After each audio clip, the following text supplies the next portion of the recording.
লিডিয়ার রাজা ক্রেসাসের কাহিনী। এমনই ছিল তার প্রতাপ, পারস্যের সম্রাট সাইরাসও তাকে ভয় করে চলতেন। তবু সেই ক্রেসাসেরই হলো একদা পতন। তাকে দণ্ড দেয়া হলো, জ্বলন্ত চিতায় জীবন্ত তাকে পুড়ে মরতে হবে। জ্বলে উঠালো আগুন, নিক্ষিপ্ত হলো ক্রেসাস। কিন্তু বেঁচে গেল অলৌকিক উপায়ে। নেমে এলো বৃষ্টি, মুষলধারে বৃষ্টি। সে বৃষ্টিতে নিভে গেল আগুন, পালালো ক্রেসাস।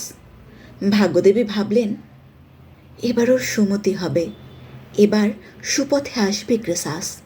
এবার নিশ্চয়ই বুঝতে পারবে অন্যায়ের শাস্তি কতটা ভয়াবহ হতে পারে। কিন্তু চোরে শোনে না ধর্মের কাহিনী, তাই যদি শুনতো তাহলে পৃথিবী হতো পুণ্যাত্মার তীর্থস্থল। প্রাণে রক্ষা পেয়ে ক্রেসাস আবার ধারণ করল নিজ মূর্তি।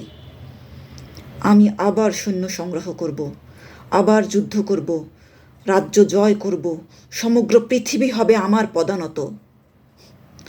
হায়রে দম্ভ, হায়রে দুরাশা।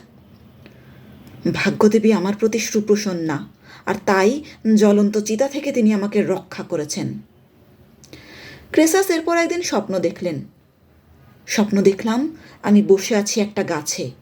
দেখলাম দেবতা জুপিটার আমার দেহ ধুইয়ে দিচ্ছেন, আর দেবতা ফেবাস তোয়ালে দিয়ে মুছিয়ে দিচ্ছেন।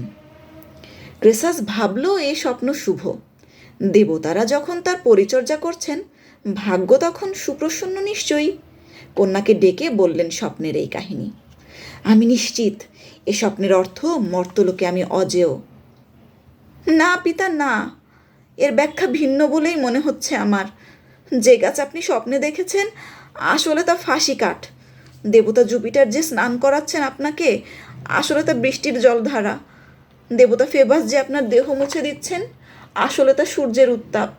স্বপ্নের এই অর্থ, ফাঁসি কাঠে হবে আপনার মৃত্যু। প্রাণহীন দেহ ভিজবে বৃষ্টিতে, শুকোবে রৌদ্রে, আবার ভিজবে, আবার শুকোবে। মিথ্যা, এ মিথ্যা, স্বপ্নের ব্যাখ্যা এ নয়। অথচ পরিণামে সেটাই হলো সত্যি। ফাঁসি কাঠে প্রাণ দিল ক্রেসাস। অহংকার কোনো কাজে লাগলো না তার, ক্ষমতা তাকে করতে পারল না উদ্ধার। আসল কথা, ভাগ্যদেবী চিরচঞ্চলা, এক আসনে বেশিক্ষণ অধিষ্ঠান নয় তার। যে মুহূর্তে মনে হয় ভাগ্যদেবী আমার পক্ষে আছেন, সে মুহূর্তেই তিনি অন্তর্হিতা।